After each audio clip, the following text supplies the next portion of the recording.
Hi guys, welcome back to our channel. இன்னைக்கு நான் 2 கதை சொல்ல போகிறேன். அதில் ஃபர்ஸ்ட் கதையில் ஒரு 24லேருந்து 29 வயசுக்குள்ள ஒரு பையன் ஒரு வீட்டு கதவை தட்டுறான். அப்போது ஒரு வயசான லேடி அந்த கதவை திறந்து வந்து பார்க்குறாங்க. அவனை ரொம்ப ஒரு கன்ஃபியூஷனாக பார்க்குறாங்க. அதுக்கு அந்த பையன், அம்மா நான் தான், என்னை ஞாபகம் வச்சுருக்கீங்களா அப்படின்னு கேட்குறான். அதுக்கு அவங்க அம்மா, என்னோட பையன்னு சொல்லிட்டு ஹக் பண்ணிவிட்டு வீட்டுக்குள்ளே கூப்பிடுறாங்க. அவனும் வீட்டுக்குள்ளே போகிறான். வீட்டுக்குள்ளே போனதுக்கப்புறம் அவங்க அம்மா சொல்கிறாங்க, இப்போல்லாம் இப்படி தான், எனக்கு ரொம்ப கன்ஃபியூஷனாக இருக்குது, எல்லா விஷயம் செய்கிறதுலேயும் ரொம்ப குழப்பமாக இருக்குது, ரொம்ப கஷ்டமாக இருக்குது அப்படின்னு சொல்கிறாங்க. அதுக்கு அவங்க பையன் சொல்கிறான், பரவாயில்லம்மா இருக்கட்டும், அதான் நான் இருக்கேன்ல, பார்த்துக்கலாம் அப்படின்னு சொல்கிறான். அதுக்கப்புறம் அவன் வீட்டுக்குள்ளே பார்க்குறான், நிறையா பட்டர்ஃப்ளைஸோட ரியல் பாடிஸை வந்து ஃப்ரேம் பண்ணி வச்சுருக்காங்க. நிறைய பூச்சிங்களோட ஸ்பெசிமென்ஸை வந்து ரெசினில் வந்து ப்ரிசர்வ் பண்ணி வச்சுருக்காங்க. நார்மலாக எல்லாரோட வீட்லேயும் அழகுபடுத்துறதுக்காக டெக்கரேட்டிவ் ஐட்டம்ஸ் தான் வச்சுருப்பாங்க. பட் இவங்க வீட்டில் எல்லாமே பூச்சி சம்மந்தப்பட்டதாகவே இருக்குது. பட் இருந்தாலும் அவங்க பையன் வந்து அது கேஷுவலாக தான் எடுத்துக்கிட்டான். ஏன்னா அவங்க அம்மா வந்து ஒரு என்டமாலஜிஸ்டாக இருந்தவங்க, இப்போ ரிட்டையர் ஆயிட்டாங்க. சரின்னு வீட்டுக்கு வந்த பையனுக்கு டீ கொடுக்கலாமேன்னு டீ எடுத்துகிட்டு வந்து கொடுக்க அவனும் குடிச்சிட்டு இருக்கிறான். கொஞ்ச நேரத்தில் அவங்க அம்மா திரும்பி அவங்களோட பையனுக்கு டீ எடுத்துகிட்டு வந்து கொடுக்குறாங்க. அப்போது அந்த பையன் ஏற்கனவே டீ குடிச்சிட்டு இருக்கதை பார்த்துட்டு, ஐயோ இப்படி தான் ஃபர்ஸ்ட் பர்த்டேஸ், அதுக்கப்புறம் கீஸ், அப்புறம் பாஸ்வேர்ட்ஸ், அதுக்கப்புறம் டாக்டர் அப்பாயின்மெண்ட்ஸ், இப்போ கார் எங்கே நிறுத்தி வச்சிருக்கேன்னு கூட தெரியலை, ஒரு நாள் ஓவன் ஆன் பண்ணிட்டு ஆஃப் பண்ண மறந்துட்டேன் அப்படின்னு அவங்க அம்மா அவன்கிட்ட ரொம்ப கவலைப்பட்டு பேசுகிறாங்க. ஏன்னா அவங்களுக்கு இப்போல்லாம் மறதி ரொம்ப அதிகமாயிருச்சுன்னு. அதுக்கு அவங்க பையன், பரவாயில்லம்மா நான் வந்துட்டேன், எல்லாம் சரி செய்யலாம் அப்படின்னு அவங்க அம்மா கிட்ட சொல்லும்போது அவங்க அம்மா சொல்கிறாங்க, நல்ல வேளை நீங்கள் வந்தது ரொம்ப ரொம்ப நல்லதாக போச்சு.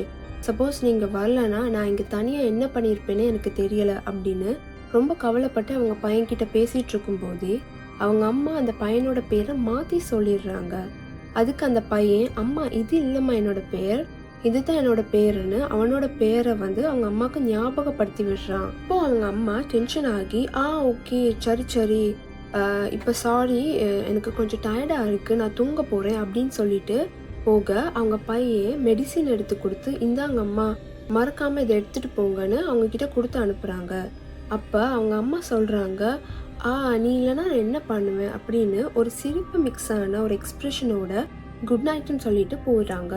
நைட் அவங்க தூங்கினதுக்கப்புறம் ஒரு மாதிரி சிரிக்கிற சத்தம், அழுகிற சத்தம், அதுக்கப்புறம் ஈவிலான வாய்ஸில் சண்டை போடுற சத்தம், கொஞ்ச நேரத்தில் சீலிங்கில் தங்குன்னு யாரோ ஓடுற சத்தம்லாம் கேட்க இவனுக்கு ஒரு மாதிரி வித்தியாசமாக ஃபீல் ஆகுது, கொஞ்சம் பயமும் வருது. ஸோ அதனால வெளியே வந்து ஹாலை வந்து பார்க்குறான். ஹாலில் அவங்க அம்மா நின்றுக்கிட்டு இருக்காங்க. அது வேற இருட்டாக வேற இருக்குது. அந்த இருட்டில் தனியாக நின்றுக்கிட்டு என்ன செய்கிறாங்கன்னு தெரியல. அப்படியே நின்றுட்டு இருக்கும்போது இவனும் பார்க்குறான், அவங்க அம்மா இவனை தான் பார்த்துட்டு இருக்காங்க. பார்த்துக்கிட்டே ஒரு மாதிரி முறைச்சிக்கிட்டே சிரிக்கிறாங்க. அதை பார்க்க உண்மையாகவே ரொம்ப பயமாக இருந்துச்சு. அவங்களோட கண்ணு வேற வித்தியாசமாக சிவப்பு கலரில் இருக்குது. அதை பார்த்து அவன் பயந்துட்டு அவன் உடனே லைட்டை போட்டுடுறான். லைட்டை போட்டோன்னே அவங்க அம்மா அவனை பார்த்து கேட்குறாங்க, நீங்கள் என்ன பண்ணுற, உடனே பெட்டுக்கு போ அப்படின்னு ஒரு மாதிரி சிரிச்சுக்கிட்டே சொல்கிறாங்க. சொல்லிட்டு அவனை பார்த்து சிரிச்சுக்கிட்டே போயிடுறாங்க. போனதுக்கப்புறம் காலையில் விடிஞ்சிருது. விடிஞ்சோடனே காலையில் 2 பேரும் சேர்ந்து சாப்பிடும்போது அவன் சொல்கிறான், அம்மா நீங்கள் நேற்று செஞ்சது எனக்கு பயமாக இருந்துச்சுன்னு. அதுக்கு அவங்க அம்மா சொல்கிறாங்க, அதை விட்டு வெளியே வா, அதை மறந்துடுன்னு. அதுக்கு அவங்க பையன் திரும்பி அதை பற்றியே கேட்க அவங்க அம்மா திடீர்னு, அதை விட்டு வெளியே வா, அதை விட்டு வெளியே வா, அதை விட்டு வெளியே வான்னு ஒரு மாதிரி பேய் பிடிச்ச மாதிரி கத்த ஆரம்பிக்கிறாங்க. அப்படி கத்திட்டு எனக்கு தாகம் எடுக்குதுன்னு போயிட்டாங்க. அவனுக்கு ஒரு மாதிரி ஆயிடுச்சு. அதனால டிமென்ஷியானால என்னென்ன ப்ராப்ளம் வரும்னு அந்த நாள் முழுக்க உட்காந்து சர்ச் பண்ணுறான். ஏன்னா அவங்க அம்மாவுக்கு டிமென்ஷியா இருக்கு. ஒருவேளை டிமென்ஷியானால தான் இப்படி பிஹேவ் பண்ணுறாங்களோ அப்படின்னு தெரிஞ்சுக்கொள்றதுக்காக அன்னைக்கு நாள் முழுக்க அதை பற்றியே சர்ச் பண்ணி டயர்டாகி தூங்கிடுறான். அவன் தூங்கினதுக்கு அப்புறம் அவங்க அம்மா அவனோட ரூமுக்கு வந்து, அதாவது அது ஒரு நல்ல நடு ராத்திரி, அந்த ராத்திரியில அவனோட ரூமுக்கு வந்து கத்தி எடுத்து அவனை பார்த்து நீட்டிக்கிட்டு, என்னோட லிட்டில் பியூப்பா, நீ மோல்ட் ஆக வேண்டிய டைம் வந்துருச்சு, நான் இந்த சோர்வான தோளுக்குள்ள இருந்து வெளியே வர டைமும் வந்துருச்சுன்னு அவனை குத்த போற நேரம் கொஞ்சம் சுதாரிச்சு அவன் எழும்பி டக்குனு லைட்டை போட்டுடுறான். லைட்டை போட்ட உடனே அவங்க அம்மா கத்தியை கீழே போட்டு திரும்பி ஓடிடுறாங்க. மறுநாள் காலையில இவன் நடந்த விஷயத்தெல்லாம் யார்கிட்டயோ பதட்டமா சொல்லிக்கிட்டு இருக்கான். அப்போ அட்டிக்ல இருந்து ஒரு மாதிரி சதக்குன்னு சத்தம் வருது. இந்த இடத்துல நான் உங்களுக்கு ஒரு குவெஸ்சன் வைக்கிறேன். நீங்களா இருந்தா இவ்வளோ விஷயம் நடந்ததுக்கு அப்புறம் அட்டிக்ல வித்தியாசமான ஒரு சத்தம் வரும்போது அது என்னன்னு செக் பண்ண போவீங்களா? நானா இருந்தா செக் பண்ண போக மாட்டேன். பட் இவன் அது என்னன்னு செக் பண்ண போறான். அங்க போனா ஒரு மனுஷனோட சைஸுக்கு பியூப்பா இருக்குது. ரொம்ப நேரமா பியூப்பான்ற ஒரு வேர்டை யூஸ் பண்றேன். பியூப்பானா வேற எதுவும் இல்ல. இப்ப வண்ணாத்தி பூச்சி வந்து வண்ணாத்தி பூச்சியா மாறுறதுக்கு முன்னாடி ஒரு புழுவா தான் இருக்கும். ஒரு கேட்டர்பில்லரா இருக்கும். அது வண்ணாத்தி பூச்சியா மாறுறதுக்காக அதை சுத்தி ஒரு கூடு செய்யும். அதுதான் பியூப்பா. ஆனா இங்க ஒரு மனுஷனோட சைஸுக்கு அந்த பியூப்பா இருக்குது. அதுல ஸ்ட்ரெயிட்டா நடுவுல ஒரு கட்டிங் வேற இருக்கு. பத்தாக்குறைக்கு அது அங்கேயும் இங்கேயும் நெளிஞ்சுக்கிட்டு வேற இருக்கு. இவன் அது என்னடா வித்தியாசமா இருக்குன்னு பார்த்துக்கிட்டு இருக்கும்போது அவனுக்கு பின்னாடி இருந்து ஒரு சிரிப்பு சத்தம் வருது. அது வேற யாரும் இல்ல, அவங்க அம்மா தான். பட் அவங்களோட மூஞ்சில நிறைய கண்ணு இருக்கு. அதாவது பூச்சிங்களுக்கு இருக்கிற மாதிரி நிறைய கண்ணு இருக்குது. அதோட சரி, அவனோட கதை முடிஞ்சு கொஞ்ச நேரத்துக்கு அப்புறம் பார்த்தா அவன் அந்த பியூப்பாக்குள்ள இருக்கிறான். ஃபர்ஸ்ட் என்ன நடந்திருக்குன்னா, இவங்க அம்மா வந்து ஒரு என்டமாலஜிஸ்டா இருந்ததுனால நிறைய பூச்சிங்களை ரிசர்ச் பண்ணியிருக்காங்க. அப்போ ஒரு புது வகையான பூச்சி இனத்தை அவங்க கண்டுபிடிக்கும் போது சிடிசி வந்து வார்ன் பண்ணியிருக்கு. அந்த பூச்சி இனம் வந்து ஒரு பாரசைட், அதுக்கப்புறம் ரொம்ப ரொம்ப மோசமானதுன்னு வார்ன் பண்ணியிருக்கு. சிடிசினா வேற எதுவும் இல்லை, ஒரு சயின்ஸ் பேஸ்ட் ஆர்கனைசேஷன். அதுக்கப்புறம் தான் என்ன ஆயிருக்குன்னா, அந்த பூச்சி வந்து அவங்க அம்மாவோட பாடியை எப்படியோ ஹோஸ்டா எடுத்திருக்குது. அப்புறம் அவங்க அம்மாவோட பாடிக்குள்ளேயே ஒட்டுண்ணியா இருந்து அதை கண்ட்ரோல் பண்ண ஆரம்பிச்சிருக்கு. என்னத்தான் இந்த ஒட்டுண்ணி வந்து அவங்க அம்மாவோட பாடியை ஃபுல்லா கண்ட்ரோல் பண்ணாலும் அவங்க அம்மாவோட ப்ரீவியஸ் லைஃப் ஸ்டைல் அவங்களுக்கு தெரியாது. ஸோ அதனால அது என்ன பண்ணியிருக்குன்னா, இவங்களுக்கு டிமான்ஷியா இருக்குன்னு எல்லாரையும் நம்ப வச்சிருக்குது. அதுக்கப்புறம் தான் அவங்களோட பையனை பார்த்துருக்குது. அது ஒரு யங்கான ஹெல்த்தியான பாடி. ஸோ இந்த பாடியை பார்த்தோன்னே அந்த வயசான பாடியில இருந்து அந்த ஹெல்த்தியான பாடிக்கு தாவிருச்சு.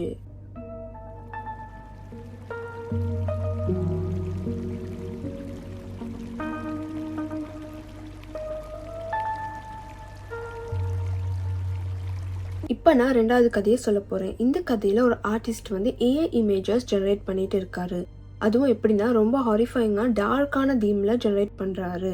அவர் ஜெனரேட் பண்ணி வர இமேஜஸ் எல்லாம் எப்படி இருக்குன்னா, நிலம் ஃபுல்லாக டெட் பாடிஸ், பார்க்குற இடம்லாம் ரத்தம், அந்த இறந்து போன டெட் பாடிஸ் எல்லாமே ரொம்ப பெயின்ஃபுல்லாக கஷ்டப்பட்டு இறந்து போன மாதிரி ஜெனரேட் பண்ணிட்டு இருக்காரு.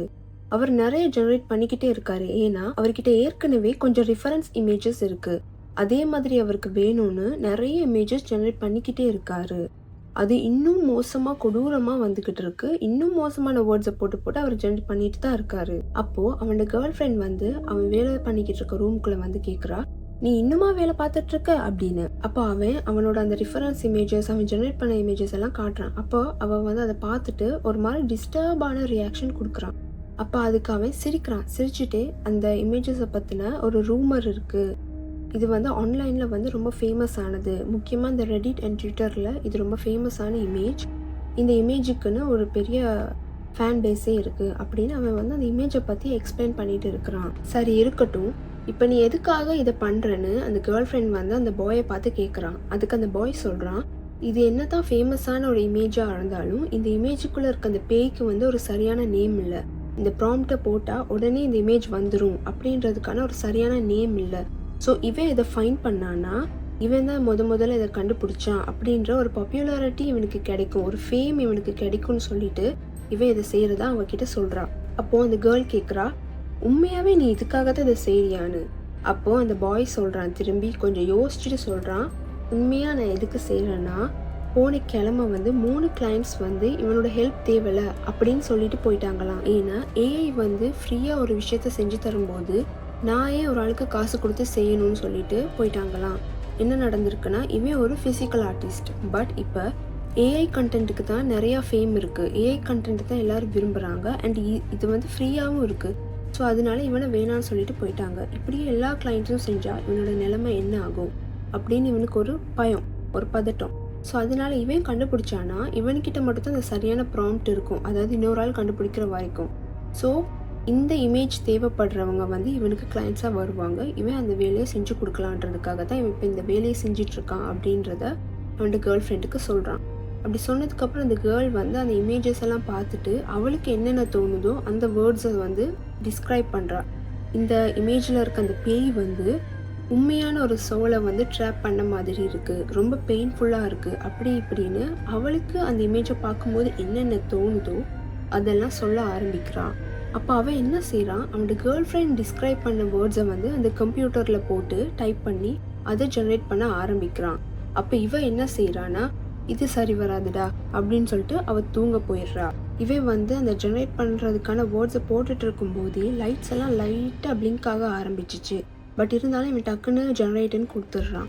ஜெனரேட்டுன்னு கொடுத்ததுக்கப்புறம் இவனோட கம்ப்யூட்டரில் என்ன ஆகுதுன்னா, இந்த ப்ராசஸை வந்து நீங்கள் என் பண்ண போகிறீங்களா அப்படின்ற மாதிரி ஒரு எரர் மெசேஜ் வர ஆரம்பிச்சிட்டு, இவன் வந்து என்னன்னு முழிச்சிட்டு இருக்கும்போதே டக்குன்னு கிளிச் ஆகி அது வால்பேப்பராக மாறிட்டு, அதாவது அவன் ஒரு ப்ராசஸ் ஏதாவது ஒரு சைட்டுக்குள்ளே போயிட்டு தான் அந்த ஏஐ இமேஜஸ் எல்லாம் க்ரியேட் பண்ணிட்டு இருக்கும்போது அதை அப்படியே க்ளோஸ் ஆகி அவனோட வால்பேப்பருக்கு வந்துட்டு.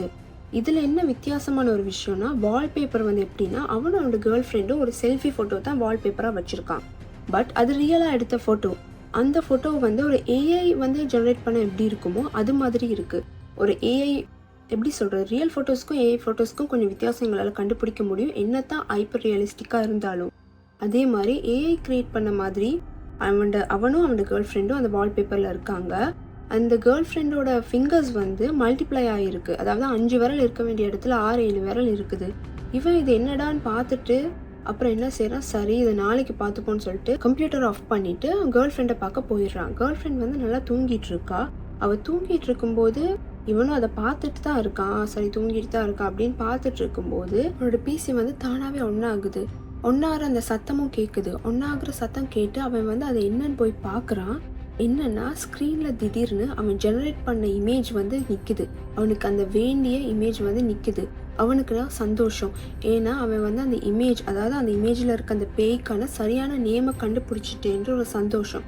ஸோ சரியான ப்ராம்ப்ட் வேர்ட் கிடைச்சதுனால இவன் என்ன பண்ணுறான்னா திரும்பி அவன் வேலையை ஆரம்பிக்கிறான். நிறைய சிச்சுவேஷன்ஸில் அந்த பேய் இருக்கிற மாதிரி இவன் ஜெனரேட் பண்ணுறான். அதாவது ரொம்ப கொடூரமாக கஷ்டப்படுற மாதிரி, கடத்துகிற மாதிரி, கில் பண்ணுற மாதிரி, அந்த பேய் வந்து சஃபர் பண்ணுற மாதிரியான சிச்சுவேஷனில் இருக்க மாதிரி நிறைய இமேஜஸ் ஜெனரேட் பண்ணிக்கிட்டே இருக்கான். அப்படி பண்ணிக்கிட்டே இருக்கும்போது திடீர்னு சிபியூ ஹீட் ஆகுது அப்படின்னு ஒரு மெசேஜ் வந்து கம்ப்யூட்டர் ஸ்க்ரீனில் வர ஆரம்பிச்சோன்னே இவனுக்கு என்ன பண்ணன்னு தெரியல. இவன் எக்ஸிட் பட்டன் கொடுக்குறான். எக்ஸிட் பட்டன் கொடுக்க அது எக்ஸிட்டும் ஆகுதில்ல. இப்போ சரின்னு ஒன்றும் பண்ண முடியாமல் இவன் என்ன செய்கிறான், போய்ட்டு வயரை கலட்டுறான். வயரை கலட்டும் போது லைட்டாக ஷாக் அடிச்சிருது. ஷாக் அடித்தோன்னே என்ன நடக்குதுன்னா லைட்டாக மயங்கிடுறான். மயங்கிட்டு முழிச்சு பார்த்தா அவனோட மூக்கில் வந்து ரத்தம் வருது. அந்த ரத்தத்தில் வந்து புழுவாக இருக்குது. சரியாக குட்டி புழுவாக இருக்குது. அப்போ இவன் என்ன செய்யலாம், டக்குன்னு பாத்ரூம்குள்ளே ஓடி போயிட்டு பாய்ந்துட்டான். பாத்ரூம்குள்ளே ஓடி போயிட்டு பார்க்குறான். மூக்கை சிந்தி பார்க்குறான். மூக்கில் அந்த ரத்தம் வருது. அந்த ரத்தத்துலலாம் குட்டி புழுவாக இருக்குது. அப்புறம் அவன் டக்குன்னு ட்விஸ்டர் எடுக்கிறான். ட்விஸ்டர் ப்ளக்கர்னு சொல்லுவாங்க, அந்த முடிய கலர் பிச்சு எடுப்பாங்க. அதை வச்சு என்ன செய்கிறான், அந்த மூக்குளுக்கு இருக்க புழு எடுக்க பார்க்குறான். பட் வந்து அது என்ன செய்யுது, டக்குன்னு அந்த மூக்கில் இருக்க புழு வந்து முகத்தில் இருக்க ஸ்கின்னுக்குள்ளால் ஊறி போக ஆரம்பிக்குது. ஊறி போயிட்டு கண்ணு வழியாக வெளியே வர ஆரம்பிக்குது. அதை அவன் என்ன செய்கிறான்னா கண்ணு வழியாக வெளியே வர அந்த புழுவை அந்த ட்விஸ்டரால் டக்குன்னு வெளியே எடுத்துடுறான்.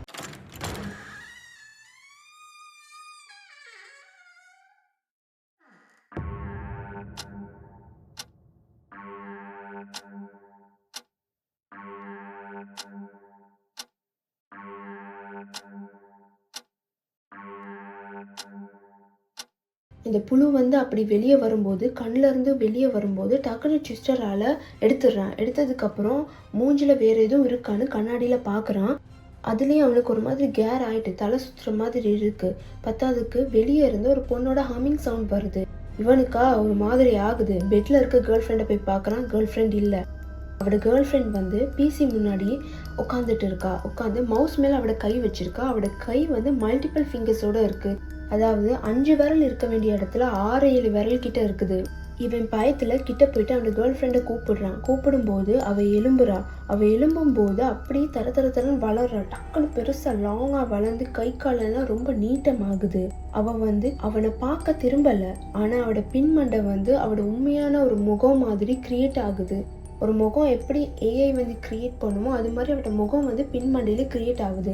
அப்படி கிரியேட் ஆகும்போது அந்த முகம் பார்க்கவே ரொம்ப பயமாக இருக்குது. ரத்தமாக வேற இருக்குது. இவன் பார்த்து பயந்து பின்னாடி கால் வைக்கும்போது அவன் கால் வைக்கிற இடம் எல்லாம் புழுவாக இருக்குது. அது அப்படியே அவன் கிட்ட வந்து அவனோட கழுத்தை பிடிச்சி தூக்கி கத்தும்போது அவன் அப்படியே டிஸ்ட்ராய் ஆகுறான். அப்படியே அழுகி டெமோலேஷ் ஆகுறான். தூள் தூளாக ஆகவும் இல்லை, கரைஞ்சும் போகலை. எப்படி ஒரு ஆள் உண்மையாக இறந்ததுக்கப்புறம் கொஞ்சம் கொஞ்சமாக அழுகி போவாங்களோ அது ஒரு நிமிஷத்தில் அவனோட உடம்புக்கு நடக்குது. அதுக்கப்புறம் அவனோட கம்ப்யூட்டர் ஸ்க்ரீனை பார்த்தா அவன் எப்படி அந்த மோரா பேயை ஜெனரேட் பண்ணானோ அதே மாதிரி இவனும் அந்த கொடூரமான ஏஐ இமேஜஸில் ட்ராப் ஆகுறான். அவன் எப்படி அந்த பேயை வந்து கடத்துகிற மாதிரியும் டார்ச்சர் பண்ணுற மாதிரியும் நிறைய சிச்சுவேஷன்ஸில் இருக்கிற மாதிரி ஜெனரேட் பண்ணானோ அந்த சிச்சுவேஷன்ஸில் இவனோட இமேஜ் வருது. அதாவது கம்ப்யூட்டரில் நிறைய ஏஐ இமேஜஸ் தானாகவே ஜெனரேட் ஆகிக்கிட்டு இருக்குது. அந்த இமேஜஸ்லாம் இந்த மோரா பேய்க்கு பதிலாக இவனோட இமேஜ் வந்து இருக்குது. கடைசி ஒரு விஷயத்த சொல்ல நான் மறந்துட்டேன். அது என்னன்னா, அந்த பேயோட பேர் வந்து மோரா. எனக்கு உண்மையாகவே இந்த கதையிலேருந்து என்ன சொல்ல வராங்கன்னு புரியலை. பட் நான் என்ன நினைக்கிறேன்னா, இப்போ இந்த மாதிரி ஃபேஸ்புக் பேய், அப்புறம் ஃபோன் பேயின்னு நிறைய பேய் இருக்குது. அதே மாதிரி இது வந்து ஒரு ஏஐ பேய், ஏஐக்குள்ளே ட்ராப் ஆகியிருக்க ஒரு பேய். இவன் வந்து வேற எதையோ ஃபைன் பண்ண போகிறேன், அதாவது க்ரியேட்டிவாக எதையோ ஃபைன் பண்ண போகிறேன்னு நினச்சிட்டு அந்த பேயை ரிலீஸ் பண்ணி விட்டுடுறான். ஒரு பேயை ரிலீஸ் பண்ண அது என்ன வேலையை செய்யுமோ அந்த வேலையை அவனுக்கு அது செஞ்சுட்டு போயிட்டு. ரெண்டாவது நான் என்ன நினைக்கிறேன்னா, இது வந்து ஒரு வேளை ஒரு கற்பனையாகவே இருக்கலாம். ஒரு கற்பனைக்கு நம்பிக்கை கொடுத்த மாதிரி, அதாவது கற்பனையாக இருக்க ஒரு விஷயத்த ரொம்ப நம்பி இவன் வந்து அதை கிரியேட் பண்ண அதுக்கு உயிர் கொடுத்துடுறான். உயிர் கொடுத்த கைக்கு அதுவும் ஒரு பேய் தான். அது வெளியே வந்து என்ன செய்யுமோ அதை செஞ்சுட்டு அப்படின்னு நான் நினைக்கிறேன். லைக் பண்ணுங்க, சப்ஸ்கிரைப் பண்ணுங்க.